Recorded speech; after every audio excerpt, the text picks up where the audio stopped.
Here's what's coming up on today's show. Could Chris Paul be coming to the Boston Celtics? His future in Phoenix up in the air. The Celtics have been linked. Plus, the Celtics have hired a new assistant coach. We'll tell you who that is here in a second. Great hire, by the way. And could Payton Pritchard be on the move? He wants out of Boston. There is a Western Conference team that is apparently very interested in the former first-round pick. But before we get into today's show, help us grow our channel by sharing this video. Here is how you do that. Click the share button, select Twitter icon, click post to Twitter. We'd appreciate you spreading the word about our channel because we are going to be busy this summer with free agency and draft content. We begin with Chris Paul. Could he be coming to Boston? The Celtics have been linked to CP3 after that report the other day that he could be leaving Phoenix. Now, right after that report from Chris Haynes, said that Chris Paul was going to be waived. We put out a video. Turns out Chris Haynes kind of jumped the gun. Chris Paul was not waived. Shams and Woj, and no offense, Chris Haynes, I think I'm going to go off of Sham and Woj from here on out in terms of their reporting. But they have said that Phoenix is kind of evaluating all of their options, right? He could get traded, he could get waived, or maybe they'll decide to keep him under new head coach Frank Vogel. Taking a look at his stats from this past year. Now, the numbers took a little bit of a dip, but he was still a productive player in 59 games. He had missed some time. That's worth noting.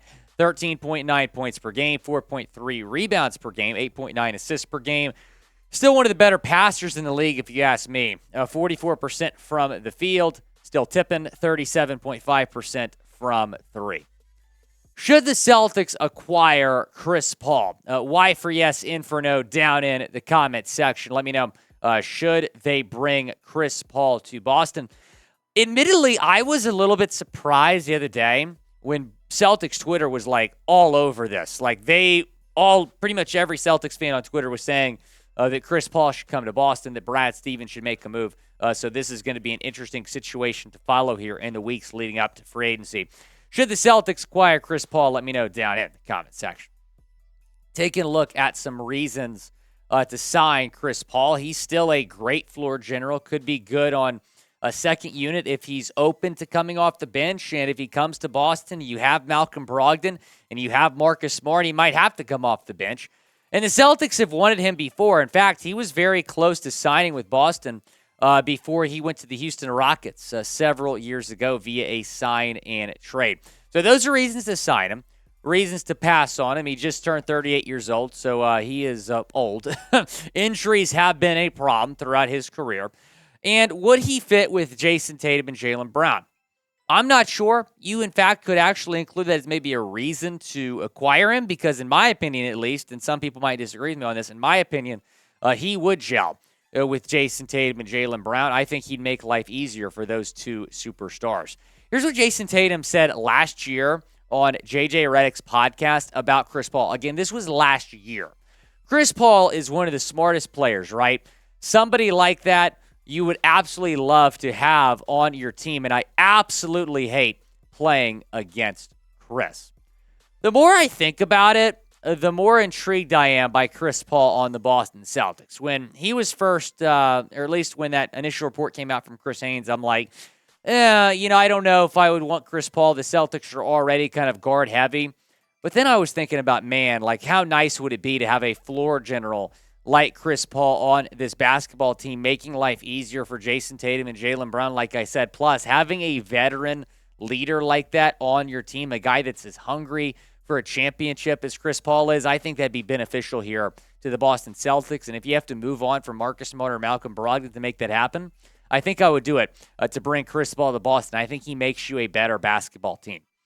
Here are some teams that have been linked to Chris Paul. You got the Lakers, the Sixers, the Clippers, the Mavericks, and the Celtics all linked. The Mavs would only be interested if Kyrie left. The Lakers would probably only be interested if they couldn't get Kyrie, and I do believe he'll be going back to Boston.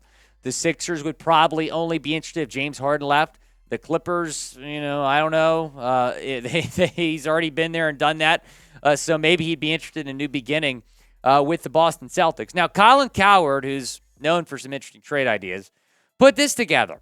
Celtics receive Chris Paul. Suns receive Marcus Smart. So a straight-up swap here Chris Paul for Marcus Smart. I don't think this is very realistic.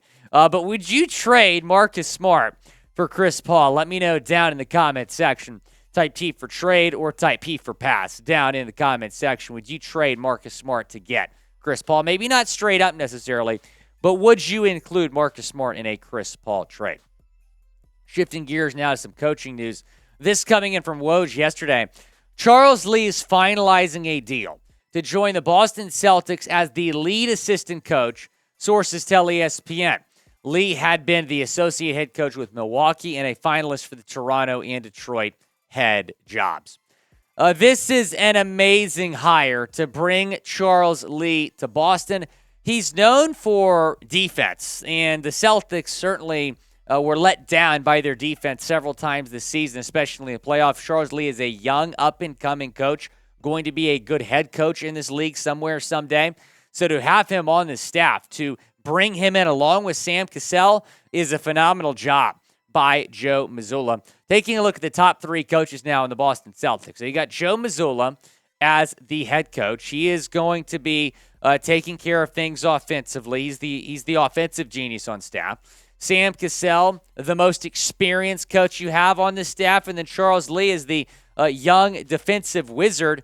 I mean, this is an amazing staff. I'm really excited to see what they can do. And when you look at Joe Mazzulla this past year, yeah, he was far from perfect. I still think he did a good job. He was one game away from the NBA Finals in his first year as head coach. Not to mention, he took over in a challenging time. He was not expecting to be the head coach. So to get him some much-needed help with Charles Lee and Sam Cassell is huge. A shout out to Joe Mazzulla for bringing those two guys to Boston. Let's talk about Payton Pritchard before we end today's show, because he wants out of Boston, as we have said previously, and he has been linked to a Western Conference team. Here's what Jake Fisher of Yahoo Sports had to say about this. Payton Pritchard, the former first-round pick, who fell out of Boston's rotation, has several supporters in Phoenix's front office, sources said, and is expected to feature prominently in the NBA's general trade landscape this summer when Prichard becomes extension eligible. So I read this, and I'm like, okay, Celtics might be interested in Chris Paul. Suns are interested in Payton Pritchard. How about this for a trade idea? Celtics receive Chris Paul, Landry Shamet, and a first-round pick. Suns receive Malcolm Brogdon, Payton Pritchard, and a 2024 second-round pick. Now, who wins this trade? Let me know. Type BOS or type PHX down in the comment section. Who wins this trade? Again, in this trade, the Celtics getting Chris Paul, your new floor general. They're getting Landry Shamet, who's a productive player off the bench, and they are getting a first-round pick. The Suns getting Malcolm Brogdon, who, was not good in the playoffs. Now, granted, he was dealing with some injuries there, so that's worth noting. Payton Pritchard, who definitely wants out of Boston. And then you are getting a 2024 second-round pick. Now, that first-round pick that you would be getting from Phoenix, that is a future first. They do not have a first-round pick this year, so that would be a future first-round pick. Be sure to subscribe to the channel. We're going to continue to have you covered with all Boston Celtics news and rumors.